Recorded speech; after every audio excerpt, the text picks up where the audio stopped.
अलाउद्दीन खिलजी के सुधार तक हम लोग पहुंच चुके थे कल अलाउद्दीन खिलजी के सैन्य अभियान की बात कर चुके हैं ना, उत्तर भारत के और दक्षिण भारत के। उसका एक चार्ट भी आपको दिया था। तो आज बात करेंगे अलाउद्दीन खिलजी ने जो सुधार किए। कल हमने आपको बताया था जाते जाते कि अलाउद्दीन खिलजी ने इस मध्यकाल में कई ऐसे सुधार किए जो इससे पहले किसी दूसरे व्यक्ति या सुल्तान ने नहीं किए थे। तो यहाँ से प्रश्न काफी ज्यादा आ जाते हैं। ठीक है, चलो देखते हैं क्या क्या किया अलाउद्दीन खिलजी ने। अलाउद्दीन खिलजी ने मध्यकाल में एक प्रशासक के रूप में अलाउद्दीन खिलजी ने मध्यकाल में एक प्रशासक के रूप में उत्कृष्ट कार्य किए। डॉक्टर के एस के अनुसार अलाउद्दीन एक प्रशासकीय प्रयोगकर्ता था। उसने नवीन विचारों को जन्म दिया और नई भूमि पर उन्हें रोपा। यानी कि ये जो विद्वान है ये कहते हैं कि अलाउद्दीन ने प्रशासन में कुछ नए नए प्रयोग किए। शासन में केंद्रीकरण पर बल, पहला कार्य इसने क्या किया, शासन में केंद्रीकृत व्यवस्था लागू की। अलाउद्दीन की सबसे महत्वपूर्ण, क्योंकि जब जब शासक मजबूत हुआ है तब तक केंद्रीकरण होता है। अलाउद्दीन की सबसे महत्वपूर्ण विशेषता यह थी कि उसने राजनीति को धर्म से कभी प्रभावित नहीं होने दिया। यह प्रश्न पूछा गया है कि मध्यकाल का वो पहला शासक कौन था जिसने धर्म और राजनीति को अलग अलग किया। तो ये अलाउद्दीन खिलजी था जिसने धर्म को अलग रखा, राजनीति को अलग रखा। कभी भी क्या किया इसने, राजनीति को धर्म से प्रभावित नहीं होने दिया। इसने खलीफा की सत्ता को मान्यता दी, यानी कि ये कहा कि खलीफा अपने आप में इस्लाम का सबसे बड़ा धर्म गुरु है, लेकिन लेकिन प्रशासन में खलीफा के हस्तक्षेप को स्वीकार नहीं किया। ये बात बड़ी है। ये कहता है कि खलीफा जो है ये इस्लाम का सबसे बड़ा धर्म गुरु है, मानता है उसको, लेकिन जो प्रशासन है दिल्ली का, सल्तनत का, उस प्रशासन का नियंत्रण स्वयं अलाउद्दीन खिलजी ने अपने हाथ में रखा। इसके मामले में वो खलीफा की एक भी नहीं सुनता था। ठीक है, और इसने जो है खलीफा ने एक उपाधि, इसने अलाउद्दीन खिलजी ने एक उपाधि धारण की जिसको कहा जाता है यामीन उल खिलाफत। ठीक है, यामीन उल खिलाफत, नासिरी अमीर उल मुमिन, नासिरी अमीर उल मुमिन और यामीन उल खिलाफत। इसका मतलब होता है खलीफा का नायब। तो पूछा जाता है किसने अपने आप को खलीफा का नायब कहा, तो अलाउद्दीन खिलजी ने अपने आप को खलीफा का नायब, नायब का मतलब होता है प्रतिनिधि। ठीक है, स्वयं को खलीफा का प्रतिनिधि मान करके इसने स्वतंत्र रूप से सत्ता की और इसकी उपाधि धारण की। और वो निरंकुश राजतंत्र में विश्वास करता था। निरंकुश राजतंत्र वह होता है जिसमें राजा किसी की सुनता नहीं है, उसे जो ठीक लगता है वो करता है, फिर चाहे वो खलीफा हो या उलेमा हो। अलाउद्दीन ने निरंकुशता पूर्वक सारी शक्ति अपने हाथों में केंद्रित कर ली। उसकी मंत्र परिषद उसकी आज्ञा के बिना काम नहीं कर सकती थी। ठीक है, उसने अमीर का दमन किया। कल हमने आपको बताया था ये अमीर कौन थे, उच्च पदों पर वो व्यक्ति थे जो शासन प्रशासन के संचालन में अभी तक महत्वपूर्ण भूमिका निभाते थे और ये राजा के बहुत करीबी हुआ करते थे। लेकिन इनके पास शक्ति का केंद्रीकरण हो गया था, धन का एकत्रीकरण हो गया था। तो ये देख रहा है अलाउद्दीन खिलजी कि इनका प्रशासन में बड़ा हस्तक्षेप होने लगा। तो क्या किया अलाउद्दीन खिलजी ने, अमीरों का दमन किया। दमन कैसे किया, उनकी संपत्ति छीन के, क्योंकि इनकी शक्ति का केंद्र इनकी संपत्ति थी। ठीक है, तो इनका दमन किया और सामान्य लोगों को भी उच्च पद पर नियुक्त किया। यानी कि ये नहीं कि कुलीनता के आधार पर पद प्रदान किए हों, बल्कि योग्यता के आधार पर अगर कोई व्यक्ति सामान्य कुल का है और टैलेंटेड है तो उसे ऊंचे पद दिए, क्योंकि वह अपने प्रशासन में योग्य व्यक्तियों को शामिल करना चाहता था। ठीक है, न्याय व्यवस्था कैसी थी इसकी, अलाउद्दीन की, तो अलाउद्दीन के समय न्याय व्यवस्था काफी बेहतर थी। इस समय सुल्तान के हाथों में सर्वोच्च न्यायिक शक्ति होती थी, जिसके पश्चात क्रमशः सद्र ए जहां, काजी उल कुजात जिसको कहते हैं, नायब काजी को नियुक्त किया जाता था। लेकिन सबसे ऊपर कौन था, राजा था, सुल्तान था। अलाउद्दीन के समय अर्थदंड, पेनल्टी एवं शारीरिक दंड दिए जाते थे, जो अधिकांशतया सुल्तान की सूझबूझ पर निर्भर करते थे। ऐसा नहीं है कि जो शरीयत कानून या इस्लामिक कानून में लिखा है, अगर राजा को, अगर सुल्तान को लगता था, अलाउद्दीन को लगता था कि इस दंड के लिए ये सजा होनी चाहिए, तो वो अपनी सूझबूझ से काम लेता था। वो कोई लिखित प्रमाण पत्र के आधार पर काम नहीं करता था, व्यवहार को ध्यान में रख करके काम करता था। ठीक है, ईश्वरी प्रसाद के अनुसार अलाउद्दीन भाईचारे अथवा पारिवारिक संबंधों की चिंता नहीं करता था और बिना किसी भेदभाव के दंड दिया करता था। मतलब इसकी न्याय व्यवस्था ट्रांसपेरेंट थी। ये भेदभाव के आधार पर काम नहीं करता कि धर्म के आधार पर, कि भाईचारे के आधार पर कोई भेदभाव करे, है ना, कि समानता का व्यवहार करता था। ये इसकी बहुत बड़ी खूबी थी। अब यहाँ पर आ जाता है सैन्य सुधार। आर्मी के लेवल पर इसने क्या इंप्रूवमेंट किए थे, तो अलाउद्दीन ने गुप्तचर पद्धति को पूर्णतया संगठित किया। जो गुप्तचर होते थे इनको पूरी तरह से रिफॉर्म किया इसने। और इस विभाग का मुख्य अधिकारी बरीद ए मुमालिक जो था, इस जो गुप्तचर विभाग का जो प्रमुख अधिकारी था उसको क्या कहते थे? बरीद। जहां पर ये बरीद शब्द आए समझो गुप्तचर से संबंधित है, ठीक है। इसके अंतर्गत अनेक बरीद जो संदेश वाहक थे या हरकारे के नाम से जाने जाते थे, वो इस बरीद ए मुमारिक के अंतर्गत ही काम करते थे। बरीद के अतिरिक्त अलाउद्दीन ने अनेक सूचना दाता नियुक्त किए, जिन्हें मुनहियान या मुनही कहा जाता था। अब ये कुछ शब्द है जिनको आप देख लो, मुनहियान, मुनही, बरीद, हरकारे, संदेश वाहक, ये सब क्या है? ये सब गुप्तचर व्यवस्था से संबंधित कर्मचारी या अधिकारी हैं। अलाउद्दीन ने सेना का केंद्रीकरण किया। सेना का केंद्रीकरण कैसे किया? केंद्रीयकृत सेना, यानी कि अभी तक क्या थी? प्रांतों में इक्तेदारों की सामंती व्यवस्था थी, लेकिन यहाँ पर क्या, इसने सेना का संपूर्ण कमांड अपने पास रखा और ऐसी सेना बनाई जिसका नियंत्रण दिल्ली के पास था, ठीक है। इसने स्थायी सेना का गठन किया। ये पहला ऐसा शासक था जिसने स्थायी सेना बनाई, और स्थायी सेना के गठन के लिए इसने सीधी भर्ती की अलाउद्दीन ने, ठीक है। सेना में भर्ती के लिए इसने एक सेना मंत्री बनाया, आरिज ए मुमालिक नियुक्त किया। आरिज ए मुमालिक की नियुक्ति जो है सेना मंत्री के रूप में ये अलाउद्दीन खिलजी ने ही की। सैनिक भर्ती का आधार योग्यता, योग्यता के आधार पर सैनिक पद दिए जाते थे, क्योंकि टैलेंटेड सोल्जर्स इसको चाहिए थे, ठीक है। क्लियर हो रहा है सबको? हाँ जी, गुड आफ्टरनून, आ जाइए सभी लोग धीरे धीरे। तो इसने योग्यता के आधार पर जो है ये इसको भर्ती किया, न कि वंश अथवा जाति। यानी कि अलाउद्दीन खिलजी वंश और जाति से ऊपर उठ करके टैलेंट को ज्यादा प्राथमिकता देता था, और टैलेंटेड लोगों को अपने प्रशासन और अपने सेना में शामिल करके उसने अपने प्रशासन को ऊंचे स्तर तक वो ले जा पाया। तो इसमें क्या था? सैनिकों का हुलिया रखा जाता था। हुलिया का मतलब होता है उसका एक तरह से पूरा बंदोबस्त, रजिस्टर बनाया जाता था, और ये देखा जाता था कि जो सेना है उनकी गिनती की जाती थी। हुलिया का मतलब ही होता है उनका विवरण, ठीक है। हुलिया रखा जाता था ताकि किसी प्रकार की प्रतिनियुक्ति ना हो सके। होता क्या था ना कि जैसे मान लो सेना का वेतन जिसको मिल रहा है, अब से रोज रोज तो सैनिक आते नहीं है हाजिरी देने के लिए यहाँ दरबार में, तो क्या हो जाता था कि तनख्वाह कोई और पाता था और युद्ध के समय पर उसकी जगह पर कोई दूसरा चला जाता था। तो इसको बोलते थे प्रतिनियुक्ति, यानी कि इसके उसकी जगह पर कोई दूसरा ज्वाइन कर लेता है जाकर के। ये ना हो सके इसीलिए मुआयना करता था, स्वयं अलाउद्दीन खिलजी चेक करता था कि जो तनख्वाह पा रहा है वही सेना के रूप में, सैनिक के रूप में युद्ध में भागीदार बने, इसलिए उनके हुलिया का मिलान किया जाता था, ठीक है। ये व्यवस्था इसने शुरू की, और सैनिकों के हुलिये का कार्य दीवाने आरिज का होता था। दीवाने आरिज कौन था? सैन्य विभाग का प्रमुख होता था, और इस दीवाने आरिज के नेतृत्व में ही सैनिकों के हुलिया का पूरा रजिस्टर, लेखा जोखा रखा जाता था, ठीक है। हम बात कर रहे हैं अलाउद्दीन द्वारा किए गए सुधारों की। सैनिकों को नगद वेतन। अब देखो ये प्रश्न पूछा जाता है कि पहली बार, पीछे हमने बताया पहली बार स्थायी सेना किसने रखी? अलाउद्दीन खिलजी ने। पहली बार धर्म और राजनीति को किसने अलग किया? अलाउद्दीन खिलजी ने। पहली बार सैनिकों को नगद वेतन देने की प्रथा किसने शुरू की? अलाउद्दीन खिलजी ने, ठीक है। और इसने सैनिकों को के वेतन जो है वो 334 टंका प्रतिवर्ष निर्धारित किया। टंका क्या था? चांदी का सिक्का था। एक अतिरिक्त घोड़ा रखने के लिए 78 टंके वार्षिक अलग से दिया जाता था। किलों या दुर्गों में अनुभवी विवेकशील सेना नायक नियुक्त किए जाते थे, जिन्हें कोतवाल कहा जाता था, ठीक है। और इसके अलावा अलाउद्दीन ने घोड़ों को की दाग प्रथा भी शुरू की। तो हुलिया और दाग प्रथा की शुरुआत किसने की थी? अलाउद्दीन खिलजी ने, ठीक है।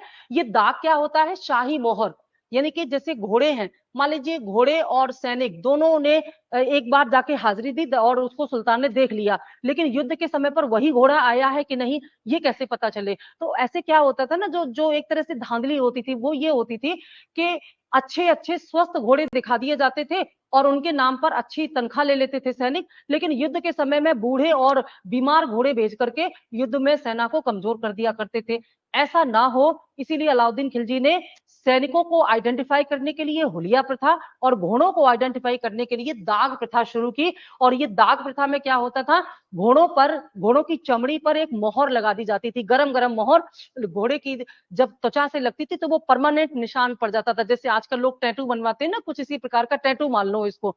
तो ये जो घोड़े होते थे उनके उस निशान से पता चल जाता था कि ये वही घोड़ा है जिसको मुआयना किया गया था। तो कोई धांधली नहीं कर पाता था कि एक स्वस्थ घोड़े की जगह पर बीमार घोड़ा भेज दिया, ये चीज। तो हुलिया और दाग प्रथा शुरू करने वाला अलाउद्दीन खिलजी पहला शासक था दिल्ली सल्तनत का, ठीक है।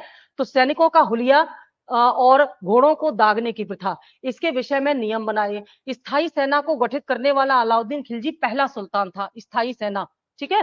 पहला सुल्तान था, और उसने बेहतर नस्ल के घोड़ों की कीमत 100 से 120 टंके, और टट्टू की कीमत, टट्टू क्या होते थे, जो घोड़ों के स्थान पर खच्चर आदि थे उनका प्रयोग किया जाता था, तो उनकी कीमत कम रखी थी। मतलब क्वालिटी यहाँ पर सेना में इसने इंक्लूड की। इतने डेप्थ पर जाकर के इतना मुआयना, इतनी निगरानी और इतनी ज्यादा सिस्टमैटिक चीज इससे पहले सेना में कभी भी नहीं हुई थी। ठीक है। सेना की इकाइयों का विभाजन 1000, 100 और 10 पर आधारित था। ठीक है।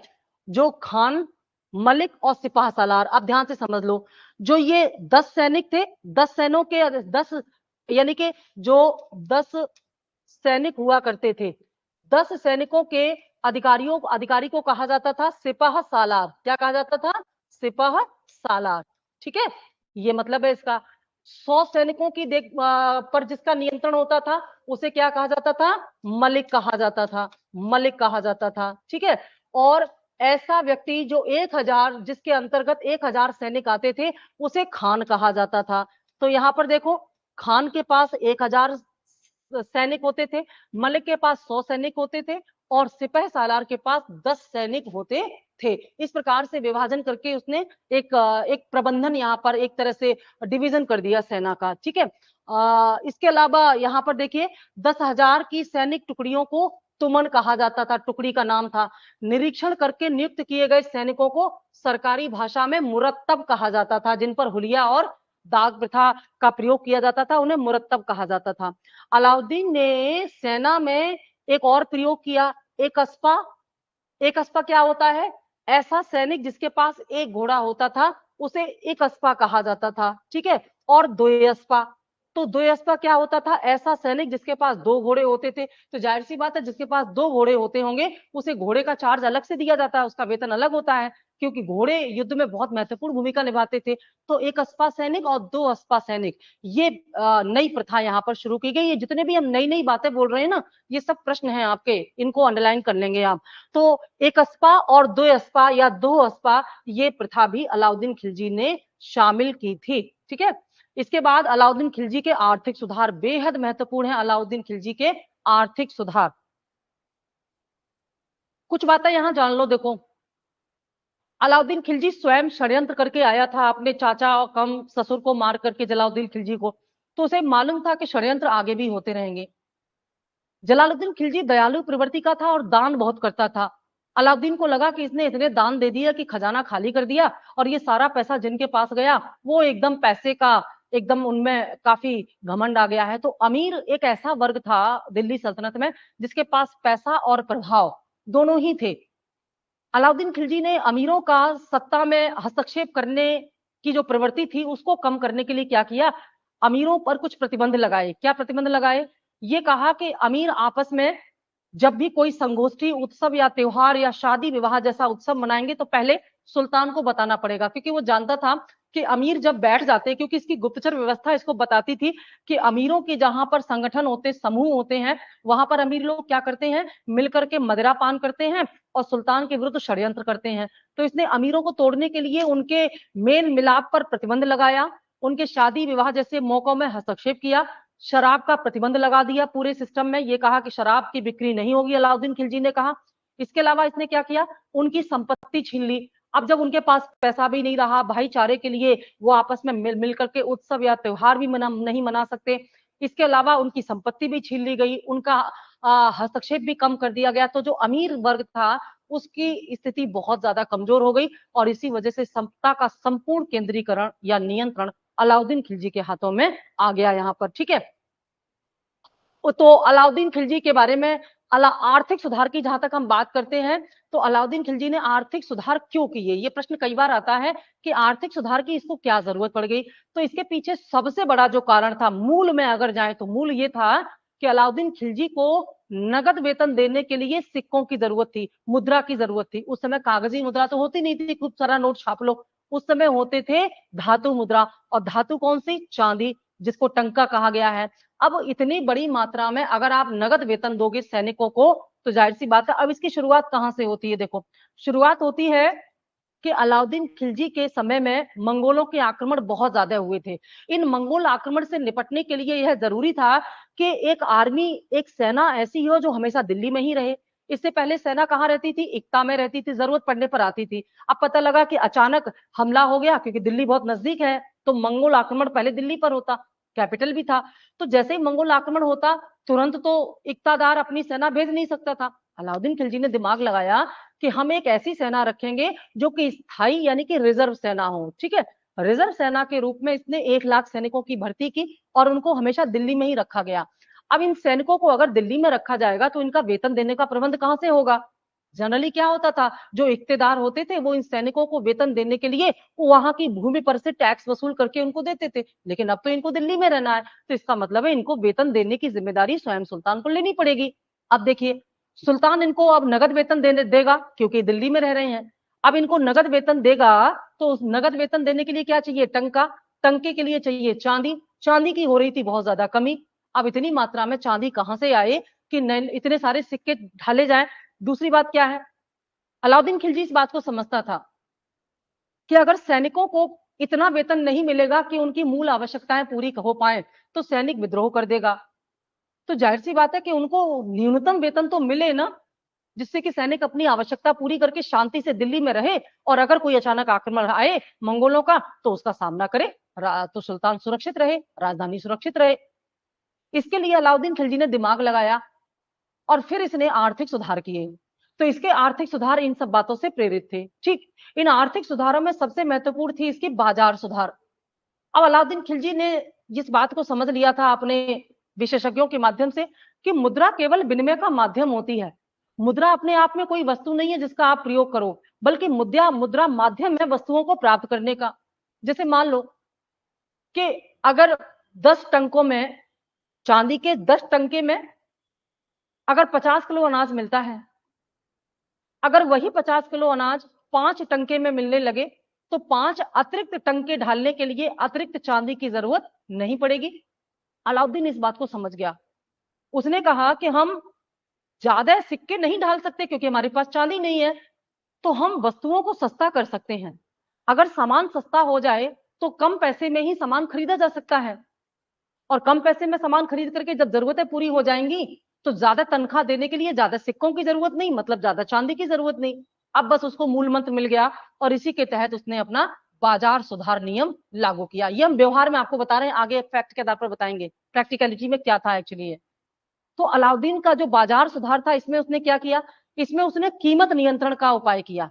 और कीमत किससे नियंत्रित होती है? मांग पूर्ति से। अर्थशास्त्र का नियम है कि किसी वस्तु की मांग और पूर्ति अगर समान मात्रा में होती है तो कीमतें सामान्य स्तर पर रहती हैं। ठीक है, और सामान्य कीमतें क्या होती हैं? सामान्य कीमतें वे होती हैं जिससे वस्तु की लागत निकलती रहे और थोड़ा सा लाभ मिलता रहे। लेकिन अगर उल्टा हो जाए, क्या हो जाए, वस्तु की डिमांड ज्यादा हो और मार्केट में सामान कम हो तो सामान महंगा हो जाएगा। अर्थशास्त्र की भाषा में इसको मुद्रास्फीति कहते हैं। और अगर उल्टा हो जाए, बाजार में वस्तुओं की डिमांड कम हो जाए और सामान ज्यादा हो, सप्लाई ज्यादा हो, तो क्या हो जाएगा?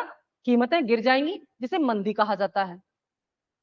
यहां पर क्या करना था अलाउद्दीन को? महंगाई कम करनी थी, यानी कि मुद्रास्फीति को कम करना था, ताकि सामान सस्ता बिके।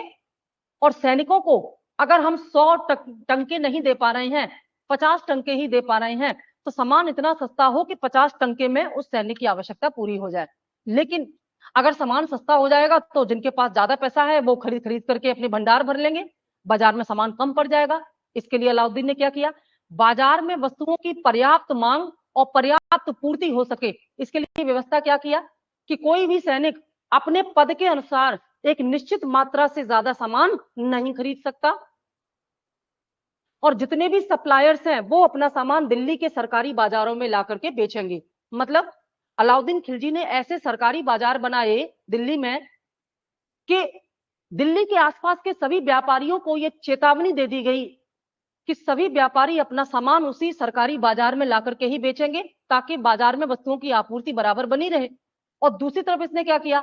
दूसरी तरफ इसने ये किया अलाउद्दीन ने कि हर एक सैनिक अपने पद के हिसाब से एक निर्धारित मात्रा में ही सामान खरीद सकता है, चाहे सामान सस्ता बिके या महंगा, आप उतना ही खरीद सकते हो जितना आपके लिए अलाउड है।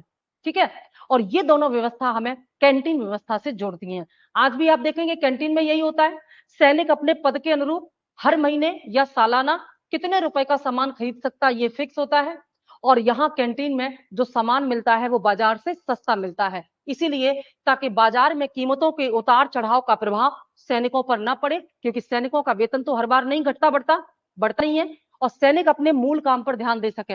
अगर सैनिकों को कैंटीन व्यवस्था नहीं मिलेगी तो उन्हें बाजार से महंगा सामान खरीदना पड़ेगा, जाहिर सी बात है सैनिकों का ध्यान भटकेगा, और ये सुरक्षा के लिए सही नहीं है। इतनी व्यापक दृष्टिकोण। अलाउद्दीन खिलजी में बहुत सारी कमियां भी थी, लेकिन हमें यहाँ पर इतिहास में ये देखना, इतिहास का मतलब ये क्या करें और क्या न करें, तो सीखना है। तो हमने क्या सीखा अलाउद्दीन खिलजी से? बाजार सुधार, कीमत नियंत्रण, कैंटीन व्यवस्था। अब इसी को हम देखते हैं कि यहाँ किस तरह से बताया गया है। ठीक है, समझ में आ रहा है सबको? हाँ जी, आगे बढ़िए।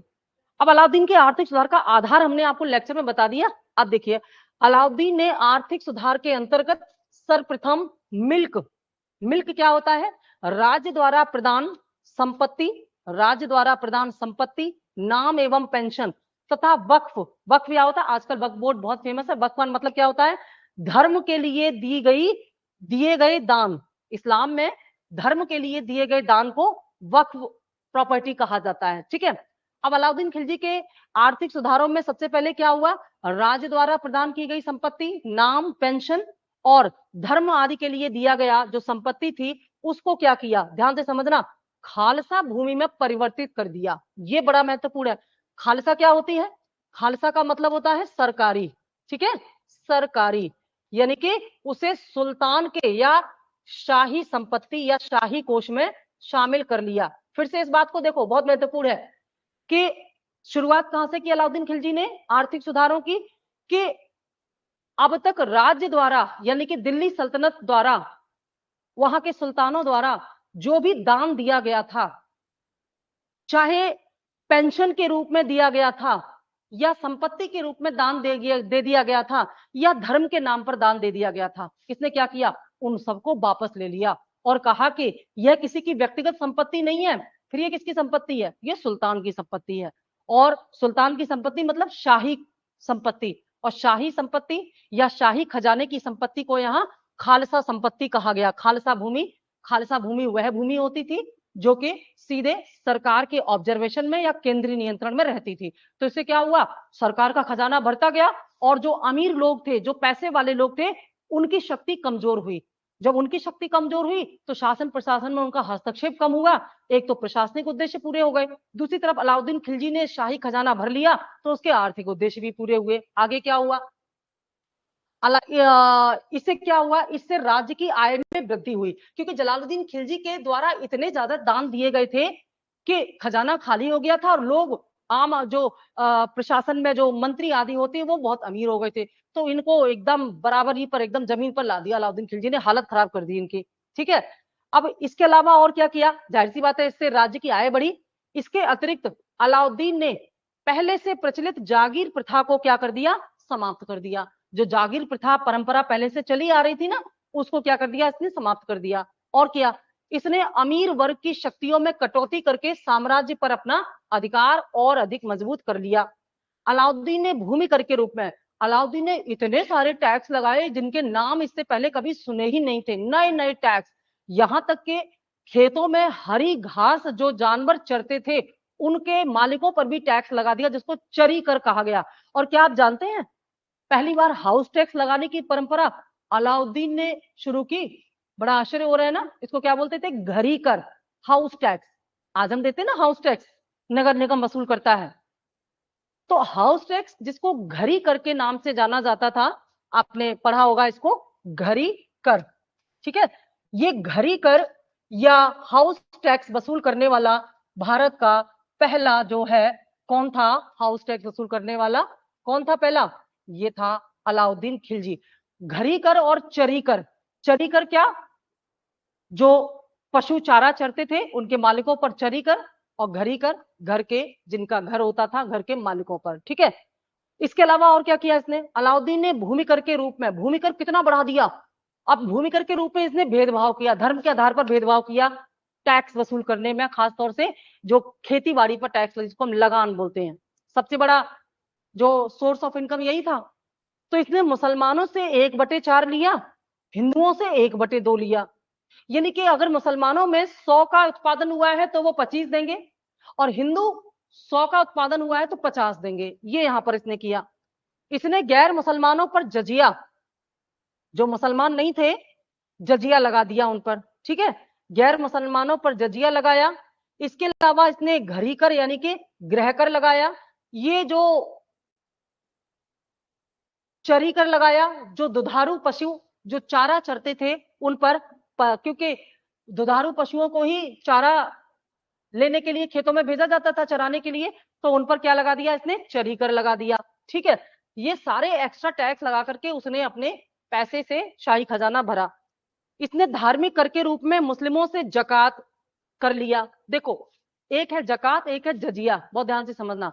जजिया गैर मुसलमानों पर लगाया जाता था, जो इस्लाम को स्वीकार नहीं करते थे उनको दंड के रूप में जजिया देना पड़ता था, इन्हें जिम्मी कहा जाता था। मैंने पीछे बताया है, भारत पर पहली बार जजिया कर लगाने वाला व्यक्ति कौन था, नाम आपको पता है? पता है ना, जल्दी से बताइए। भारत पर पहली बार जजिया कर किसने लगाया? हाँ जी, बिन कासिम ने, ठीक है, बिन कासिम ने। और वो जगह कौन सी थी? सिंध, ठीक है। उसके बाद जजिया का अपना एक इतिहास है, और अंतिम रूप से जजिया समाप्त किसने किया? मोहम्मद शाह रंगीला। ये दो नाम याद रखो, लगाया सबसे पहले किसने? बिन कासिम ने, और समाप्त किया मोहम्मद शाह रंगीला। इसके बीच में जो इतिहास है वो आगे आता रहेगा टॉपिक के हिसाब से। अलाउद्दीन खिलजी ने क्या किया ना, तो अलाउद्दीन खिलजी ने भी इसको लगाया, हिंदुओं पर लगाया जजिया, और मुसलमानों पर लगाया जकात। आप कहेंगे मुसलमानों पर क्यों लगाया? तो मुसलमानों पर जो जकात लगाया था ना, ये क्या था? ये एक प्रकार का धार्मिक कर था जो स्वेच्छा से देते थे किसान अपने धर्म को बढ़ावा करने के देने के लिए, और धार्मिक क्रियाओं में इसका इस्तेमाल, जैसे मस्जिद बनाने में इसका इस्तेमाल होगा, गरीब मुसलमानों के उद्धारों के लिए, जो मुस्लिम महिलाएं हैं उनके उद्धार के लिए, वृद्धजन है, धर्म के आधार पर, सबके लिए नहीं पैसा खर्च होगा ये। तो जकात किस पर लगाया जाता था? मुसलमानों पर, जो कि बहुत कम होता था, और जजिया लगाया जाता था हिंदुओं पर, ठीक है, दंड स्वरूप। और इसके अलावा जो खुम्स होता था, खुम्स क्या था? जो युद्ध के दौरान जो माल लूटा जाता है, उस लूटे गए माल में जो टैक्स लगता था उसको खुम्स बोलते थे, ठीक है। इसमें राज्य की हिस्सेदारी यानी कि सुल्तान की हिस्सेदारी होती थी, जो कि कितनी कर दी इसने? 4/5 कर दी, ठीक है। युद्ध में लूटे गए माल को क्या कहते हैं? खुम्स। इस पर भी टैक्स, इसका एक हिस्सा शासक को मिलता था, 4/5, ठीक है। और क्या किया इसने? भूमि वसूल करने वाले, इसने, क्योंकि जागीरदारों को की शक्ति को इसने समाप्त कर दिया था, है ना, तो इसने, अब टैक्स कौन वसूल करेगा? जागीरदार टैक्स वसूल करते थे, तो टैक्स वसूल करने के लिए इसने सीधे अपने नियंत्रण में मुकद्दम, खुत और चौधरी आदि के विशेषाधिकार में कटौती करके उनसे कर प्राप्त किया, ठीक है। जो अभी तक ये मुकद्दम, खुत और चौधरी थे ना, इनके पास विशेषाधिकार था टैक्स वसूल करने का, इनसे इनसे भी टैक्स प्राप्त किया, यानी कि इनको भी अपने नियंत्रण में, जो जागीरदार और जमींदार थे उनको भी अलाउद्दीन ने अपने शिकंजे में लिया और प्रॉपर तरीके से टैक्स वसूल किया। इसने राजस्व या टैक्स में वृद्धि के लिए भूमि की माप कराई, अलाउद्दीन खिलजी ने भूमि की माप कराई ताकि प्रॉपर तरीके से टैक्स वसूली हो सके, ठीक है, जिसे मसाहत कहा गया। ये शब्द बहुत महत्वपूर्ण होते हैं, सीधे सीधे यहीं से प्रश्न आ जाता है। क्या कहा गया इसको? मसाहत। मसाहत मतलब भूमि की माप, ठीक है, मसाहत कहा गया। भूमि की माप के पश्चात उसे राज्य की आय निर्धारण में आसानी हुई। भूमि की वास्तविक उपज को ज्ञात करने के लिए उसने दीवाने मुस्तक राज, ये ध्यान में रखना, दीवाने मुस्तक राज विभाग की स्थापना की, ताकि जो टैक्स वसूली है वो प्रॉपर तरीके से हो सके, ठीक है। अब आगे देखिए, अलाउद्दीन खिलजी की बाजार नीति। अब चलिए देखते हैं, जो बाजार नीति अभी हमने आपको लेक्चर दिया उससे संबंधित है ये बाजार सुधार या बाजार नीति, मार्केट पॉलिसी। अलाउद्दीन ने बाजार में जीवन निर्वाह की वस्तुओं के मूल्य को इतना कम कर दिया कि एक सामान्य सैनिक भी उन वस्तुओं को आसानी से खरीद सकता था। इसके लिए उसने सरकार द्वारा निर्धारित मूल्य सूची का निर्माण किया। मतलब दुकानदार अपनी मर्जी से कीमत पर सामान नहीं बेच सकता, सुल्तान ने कीमत निर्धारित करके एक लिस्ट लगा दी है बाजार में, सभी व्यापारी उसी कीमत पर अपनी वस्तुएं बेचेंगे। और आप जानते हैं दंड विधान इतना कठोर है कि जो व्यक्ति इसका पालन नहीं करता था कठोर दंड मिलता था। और अगर कोई व्यापारी तौलने में कुछ कमी करता था तो जितनी मात्रा में उसने तौल कम की है उतनी ही मात्रा में उसके शरीर का मांस निकाल लिया जाता था। इतने कठोर दंड प्रावधान के आधार पर उसने बाजार को भय के द्वारा नियंत्रित किया, ठीक है। ये जो आप देख रहे हैं ना, ये सब सरकारी बाजार है एक तरह से। अलाउद्दीन ने बाजार नियंत्रण नीति की घोषणा को क्रियान्वित करने के लिए इसका कार्यभार किसको दिया? ये नया पद बनाया, दीवाने रियासत। अलाउद्दीन खिलजी ने बाजार की देखभाल के लिए नया पद बनाया, दीवाने रियासत। ठीक है, दिल्ली में व्यापार करने के लिए व्यापारियों को दीवाने रियासत में अपना रजिस्ट्रेशन कराना पड़ता था। एक व्यवस्थित व्यवस्था कि ऐसे ही कोई कहीं से भी आकर के अपना सामान ला करके दिल्ली के बाजारों में नहीं बेच सकता। वही व्यापारी दिल्ली के बाजार में अपना सामान बेच सकते हैं जो दीवाने रियासत के पास पहले से अपना रजिस्ट्रेशन करा लें। विदाउट रजिस्ट्रेशन कोई भी व्यापारी सामान बेचता हुआ नहीं पाया जा सकता, क्योंकि मांग पूर्ति का संतुलन बनाना था ना उसको। देखो, अब ये दिल्ली में ये यहां तक हाँ लिखवाना पड़ता था। बाजार संचालन की जिम्मेदारी सदर ए रियासत नामक अधिकारी पर होती थी। उसने सभी वस्तुओं के लिए अलग अलग बाजार बनाए, जैसे घोड़े की बिक्री के लिए अलग बाजार, कपड़ों की बिक्री का अलग बाजार, दासों के लिए अलग बाजार, इस प्रकार से बनाया, सेपरेट मार्केट। ठीक है, एक तरह से जो हम देखते हैं ना, जो आज सिंगल ब्रांड, मल्टी ब्रांड, ऐसे कर करके उसने एक सेपरेट बाजार बनाए, अलग अलग बाजारों की व्यवस्था की। इसके अधीन शहनाई मंडी, शहनाई मंडी जो कि बाजार का अधीक्षक था, जिसको आज के दौर में हम मंडी इंस्पेक्टर कहते हैं। मंडी इंस्पेक्टर का नाम आपने सुना है ना, मंडी इंस्पेक्टर जो होता है। तो ये जो ये शहनाई मंडी होता था ना, जो बाजार का अधीक्षक, ये वही इंस्पेक्टर था जो जैसे आज सरकारी मंडी होती है ना उसकी देखभाल करता, वैसे ये करता था। और बरीद नियुक्त किए। बरीद कौन थे? गुप्तचर। पीछे हम बता चुके हैं, बरीद गुप्तचर थे। ये क्या करते थे? बरीद गुप्तचर जो है ये स्वयं जाते थे ग्राहक के भेष में सामान खरीदने के लिए और देखते थे कि व्यापारी उनके साथ कैसा व्यवहार कर रहा है, सुल्तान द्वारा निर्धारित कानूनों का पालन हो रहा है या नहीं, ये जानने के लिए ये बरीद गुप्तचर जो है स्वयं ग्राहक बनकर के जाते थे और सारी जानकारी फिर सुल्तान को दी जाती थी। ठीक है, और साथ ही साथ मुनहयान, बरीद और मुनहयान की नियुक्ति की गई, जो कि बाजार की संपूर्ण जानकारी सुल्तान या अलाउद्दीन खिलजी को दिया करते थे। इन अधिकारियों का कार्य बाजार में वस्तुओं के मूल्यों की और बटखरों, बटखरों क्या होते थे? जो सामान को नापने के लिए बाट होते ना, बटखरे, इनकी जांच करते थे। ये जो अधिकारी थे ये क्या करते थे? ये बाट की जांच करते थे कि कहीं तौल में कम सामान तो नहीं दिया जा रहा है। ठीक है, सभी व्यापारियों को शहनाई मंडी में स्वयं को पंजीकृत करना पड़ता था।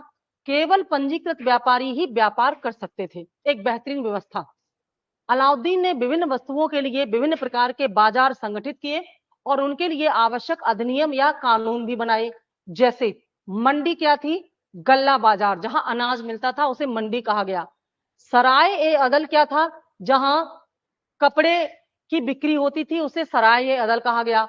घोड़ों, दासों एवं मवेशियों, इनको एक साथ रखा जाता था। ठीक है, यानी कि जहां पशु, दास और घोड़े बिकते थे ये एक ही बाजार होता था, क्योंकि दासों को जानवरों से ज्यादा नहीं समझा जाता था। इनके लिए सामान्य बाजार बनाए गए थे। ठीक है, अलाउद्दीन द्वारा स्थापित बाजारों में सबसे मुख्य मंडी थी जहां अनाज मिलता था, या गल्ला बाजार जिसको कहते हैं, ये सबसे प्रमुख था। सबसे ज्यादा जो खरीदारी है वो अनाज की होती थी। नगर के प्रत्येक मोहल्ले में एक केंद्रीय गल्ला मंडी स्थापित की गई जहां अनाज की खरीद बिक्री होती थी। बाजार के सबसे बड़े अधिकारी को सदर ए रियासत कहा जाता था। पीछे मैंने बताया संपूर्ण बाजार का नियंत्रण सदर ए रियासत के पास होता था और इस सदर ए रियासत की नियुक्ति सीधे सुल्तान करता था। तो इस सदर ए रियासत से सीधे रिपोर्टिंग होती थी डेली टू डेली सुल्तान को। ठीक है, और इसी सिस्टम को क्या कहा गया? सार्वजनिक वितरण प्रणाली। वर्तमान में भी ये पीडीएस के नाम से चल रही है ना। पीडीएस क्या है? जिसमें राशन कार्ड के माध्यम से आप जो लोग हैं एलिजिबल हैं, वो इस पीडीएस सिस्टम के माध्यम से, राशन कार्ड के माध्यम से अनाज प्राप्त करते हैं बेहद कम कीमत पर, सरकारी कीमत पर हर महीने, है ना।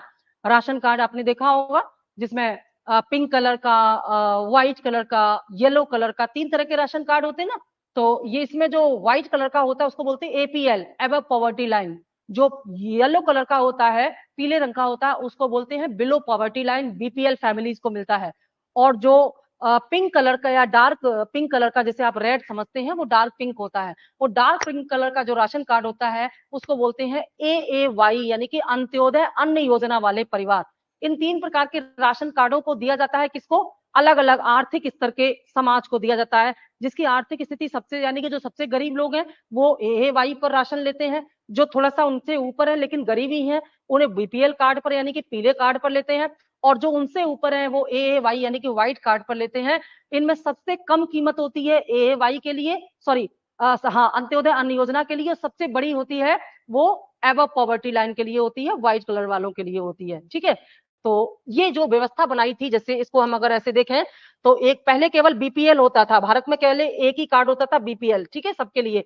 लेकिन बाद में इसमें क्या क्या जोड़ दिया गया? अंत्योदय अन्न योजना वाले परिवार, तो ए वाई हो गया, बीपीएल हो गया बिलो पॉवर्टी लाइन, और यहाँ हो गया एबव पॉवर्टी लाइन एपीएल। 3 तरह के गरीब भारत में और 3 तरह के उनके कार्ड, राशन कार्ड। इन तीनों राशन कार्ड धारकों को अलग अलग कीमतों पर राशन मिलता है। ये क्या है? हमारा पीडीएस सिस्टम का पार्ट है। पीडीएस सिस्टम उसको कहा जाता है, सार्वजनिक वितरण प्रणाली वह होती है जिसमें सरकारी कीमत पर, कम कीमत पर जरूरतमंदों को निर्धारित मात्रा में हर महीने राशन उपलब्ध कराया जाता है।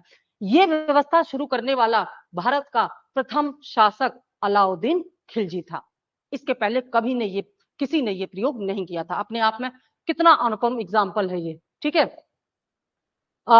ये अलाउद्दीन खिलजी के समय में देखने को मिलता है और यह सार्वजनिक वितरण प्रणाली का जनक माना जाता है। ठीक है, इसने आपातकालीन स्थिति से निपटने के लिए बड़े बड़े भंडार गृह का निर्माण भी कराया। इसने राशन की व्यवस्था को भी संचालित किया। राशन की व्यवस्था वही जो इसमें पीडीएस सिस्टम में थी। अब आ जाता है खिलजी वंश की अवनति। ठीक है, यहां से खिलजी वंश की अवनति शुरू हो जाती है और खिलजी वंश की अवनति के बाद फिर अगला जो है शासन आ जाता है तुगलक शासन। तो हम लोग खिलजी वंश की अवनति को पढ़ करके छोड़ देंगे और कल हम तुगलक वंश शुरू करेंगे। ठीक है, तो खिलजी वंश की अवनति, देखिए ये जो क्लास आपको दिया जा रहा है बेहद महत्वपूर्ण है ये, और इसको सीरियसली लें। एग्जाम नजदीक आ रहा है और जैसे कि मैंने बताया कि ये एग्जाम हर प्रकार के ऐसे एग्जाम, ये सिलेबस हर प्रकार के ऐसे एग्जाम को ध्यान में रख के तैयार किया गया है जिसमें बच्चे क्विक रिवीजन करना चाहते हैं इतिहास का। मेरे कई ऐसे स्टूडेंट हैं जो यूपीएससी, आरओ, पीसीएस के प्रीलिम्स दे रहे हैं, उन्होंने इस कोर्स को परचेज किया हुआ है फॉर द जीएस, है ना। सामान्य अध्ययन के लिए भी बच्चे इस क्रैश कोर्स को परचेज कर रहे हैं, और जो टीजीटी पीजीटी वाले बच्चे हैं वो भी इसको परचेज कर रहे हैं, क्योंकि इतिहास विषय का जो इतिहास विषय से टीजीटी पीजीटी दे रहा है उसके लिए भी, और जो सामान्य अध्ययन में इतिहास का रिवीजन करना चाहता है उसके लिए भी ये 65 दिन का जो क्रैश कोर्स है बेहद महत्वपूर्ण है। संपूर्ण सिलेबस का अध्ययन यहाँ पर 65 लेक्चर में किया जा रहा है और ये आपके लिए बहुत ही महत्वपूर्ण है। मात्र 499 मुझे लगता है बहुत बड़ी रकम नहीं होती है। इसके माध्यम से आप इसका कई बार रिवीजन कर सकते हैं और ये अगले 1 साल के लिए वैलिड होगा, आपके पास रहेगा ये कोर्स। तो इसका लाभ अभी जो लोग नहीं उठा पाए हैं वो भी उठा सकते हैं, और ऑलरेडी इसमें 35-36 क्लास हो चुकी हैं जो रिकॉर्डेड हैं, उसमें मिल जाएंगी। ये क्लास केवल ऑनलाइन ही चलता है। ठीक है, तो आप लोग इसका फायदा और आगे अपने फ्रेंड्स वगैरह को कन्वे कर सकते हैं, उनके साथ शेयर कर सकते हैं इस मैसेज को। अब यहाँ पर खिलजी वंश की अवनति शुरू हो जाती है और जैसे कि मैंने बताया जो बच्चे इसमें कनेक्टेड है वो इसका बेनिफिट उठा रहे हैं। चैप्टर वाइज इसमें मॉक टेस्ट भी कराए जा रहे हैं। टेस्ट पेपर आपको चैप्टर पूरा होने के बाद मिल जाते हैं जिन्हें आप प्रैक्टिस करते हैं। ठीक है, अब अलाउद्दीन खिलजी के इतने बेहतरीन सुधार हुए। मैंने कल बताया था खिलजी वंश का इतिहास मात्र 30 वर्ष का इतिहास है। इनमें 20 वर्ष तो अकेले अलाउद्दीन खिलजी ने शासन किया। तो इतने अलाउद्दीन खिलजी के इतने बेहतरीन सुधारों के बाद ये लंबे समय तक क्यों नहीं चल पाई खिलजी डायनेस्टी, कैसे इसकी अवनति या पतन हो गया, है ना, उसके बारे में बात करेंगे। अलाउद्दीन खिलजी के बाद मलिक काफूर ने एक वसीयत, कल के बैच में हम मलिक काफूर के बारे में और अलाउद्दीन खिलजी के सारे दक्षिण और उत्तरी अभियानों के बारे में बात कर चुके हैं। तो मलिक काफूर ने एक वसीयतनामा प्रस्तुत किया। वसीयतनामा क्या था? वसीयतनामा था जिसके आधार पर अलाउद्दीन खिलजी के उत्तराधिकारियों की घोषणा की जाएगी। ठीक है, प्रस्तुत किया, जो या तो नकली था या फिर खिलजी पर दबाव डाल के लिखवाया गया था, ऐसा संदेह होता है। क्यों? क्योंकि इस वसीयतनामे के अनुसार खिलजी के बड़े पुत्र खिज्र खां को सत्ता से वंचित कर दिया गया, जबकि खिज्र खां को अलाउद्दीन खिलजी बहुत प्रेम करता था। जब अलाउद्दीन खिलजी ने चित्तौड़ विजय किया, राणा रतन सिंह को पराजित किया, रानी पद्मावती ने जौहर व्रत कर लिया था, उसके बाद इसने चित्तौड़ को लूटा और चित्तौड़ का नाम अपने प्रिय पुत्र खिज्र खां के नाम पर खिजराबाद कर दिया था। ये वही खिज्र खां है। तो इस वसीयतनामा में जो कि मलिक काफूर ने प्रस्तुत किया था। इस वसीयतनामा में मलिक काफूर बता रहा है कि अलाउद्दीन खिलजी ने अपने वसीयतनामा में अपने बड़े पुत्र खिजर खां को सत्ता से वंचित कर दिया और उसके नाबालिग पुत्र शिहाबुद्दीन उमर को शासक बना दिया। ये बात डाइजेस्ट करने वाली नहीं थी, इसीलिए संदेह होता है कि शायद मलिक काफूर ने गलत वसीयतनामा तैयार कराया था। ठीक है, ऐसा क्यों किया काफूर ने? क्योंकि काफूर जानता था, मलिक काफूर जानता था कि खिजर खां एक टैलेंटेड और मैच्योर बंदा है। ऑब्वियस सी बात है, अगर ये सत्ता पर बैठ गया तो काफूर का प्रभाव खत्म हो जाएगा। इसलिए इसने क्या किया ना, चालाकी से खिजर खां के अल्पवयस्क पुत्र, नाबालिग पुत्र शिहाबुद्दीन उमर को गद्दी पर बिठाया और कहा कि ऐसा मैं नहीं कह रहा, ऐसा अलाउद्दीन चाहता था। और स्वयं क्या हुआ, काफूर स्वयं इसका संरक्षक बन गया। मतलब ये संरक्षक, और जाहिर सी बात है अगर सुल्तान नाबालिग है तो संपूर्ण सत्ता का केंद्र किसके पास होगा, संरक्षक। और अलाउद्दीन ने एक ऐसी व्यवस्था तैयार कर दी थी जिसमें संपूर्ण सत्ता का केंद्र सुल्तान के पास होता, और सुल्तान अगर नाबालिग है तो संपूर्ण सत्ता किसके पास आ गई, संरक्षक या उसके प्रतिनिधि के पास। बड़ी ही चालाकी से काफूर ने एक व्यवस्था तैयार यहाँ पर कर ली थी। ठीक है, इसके पश्चात कुतुबुद्दीन मुबारक शाह तथा नासिरुद्दीन खुसरो शाह जैसे अयोग्य शासक यहाँ पर हुए और धीरे धीरे खिलजी वंश का पतन होता गया। कुतुबुद्दीन मुबारक शाह खिलजी 1316 से 1320 ईस्वी तक दिल्ली का प्रथम सुल्तान था जिसने स्वयं को खलीफा घोषित किया। अलाउद्दीन खिलजी ने कहीं भी अपने आप को खलीफा नहीं कहा है, उसने स्वयं को खलीफा का प्रतिनिधि कहा। यह प्रश्न पूछा गया, लेकिन ये जो है कुतुबुद्दीन मुबारक शाह खिलजी, प्रश्न कई बार आया है, इसने स्वयं को खलीफा घोषित कर दिया, स्वयं को ही खलीफा घोषित कर दिया। ठीक है, और इसने अल वसिक बिल्लाह की उपाधि को प्राप्त किया था, है ना। आप देखेंगे यूपी पीसीएस के जीएस के पेपर में काफी डेप्थ में इतिहास से प्रश्न आए हैं, है ना। तो ये जो है इसने यहाँ पर षड्यंत्र कर दिया, ये इसने यहाँ उपाधि धारण की स्वयं को खलीफा, ये याद रख लेना। इसने खुसरो शाह को अपना मंत्री भी नियुक्त कर लिया। अब मुबारक शाह 1317 ईस्वी में देवगिरी गया और हरपाल देव को पराजित करके देवगिरी को दिल्ली सल्तनत में मिला लिया। देवगिरी का पूरा इतिहास पीछे हम कल बता चुके हैं। ठीक है, 1320 ईस्वी में खुसरो ने सुल्तान मुबारक शाह की हत्या करके, कौन, ये वही खुसरो जिसको इसने अपना मंत्री बनाया था, इसी खुसरो ने क्या किया, अपने सुल्तान मुबारक शाह जिसने स्वयं को खलीफा घोषित किया था उसकी क्या कर दी, इसने हत्या कर दी। और हत्या करके अपने आप को क्या किया, इसने शासक घोषित कर दिया, कहा कि मैं ही अब सत्ता का केंद्र हूं, मैं ही सुल्तान हूं। ठीक है, और इसने पैगंबर के सेनापति की उपाधि धारण कर ली, कहा कि मैं पैगंबर का, पैगंबर कौन, पैगंबर जो मोहम्मद साहब थे, स्वयं को उनको सेनापति बना दिया। और उसके शत्रुओं ने उसके विरुद्ध इस्लाम खतरे में तथा इस्लाम का शत्रु आदि नारे दिए, यानी कि जनता ने इसको पसंद नहीं किया और जनता इसके विरोध में आकर के खड़ी हो गई और कहा कि इस्लाम खतरे में आ जाएगा अगर ये सत्ता पर रहा। और इन्हीं सबका लाभ उठा करके फिर बाद में गयासुद्दीन तुगलक ने तुगलक वंश की स्थापना की और फिर इसी तुगलक वंश में हुआ मोहम्मद बिन तुगलक, जो बड़ा ही एक ऐसा अद्भुत विपरीत विशेषताओं का मिश्रण था। एक भारत के इतिहास का एकमात्र सुल्तान मोहम्मद बिन तुगलक जिसे एक साथ बुद्धिमान और मूर्ख दोनों उपाधियां मिली हुई थी। अब इसके बारे में हम बात करेंगे कल, जब तुगलक वंश यहां से शुरू करेंगे। ठीक है, पढ़ते रहिए, रिवीजन करते रहिए। हर एक एग्जाम जो जिसमें इतिहास आएगा, जिसमें एमसीक्यू टाइप के क्वेश्चन आएंगे, सबके लिए ये उतना ही महत्वपूर्ण है क्लास। तो ज्यादा से ज्यादा बच्चे इससे जुड़े, रिवीजन करें। और ये रिवीजन के लिए है, क्रैश कोर्स है, अदरवाइज इतने बड़े सिलेबस को आप 65 लेक्चर में कवर नहीं कर सकते, बट ये रिवीजन है इसलिए ऐसा करना पॉसिबल है, स्ट्रैटेजी के तहत इसको किया गया है, तो इसका बेनिफिट उठाइए।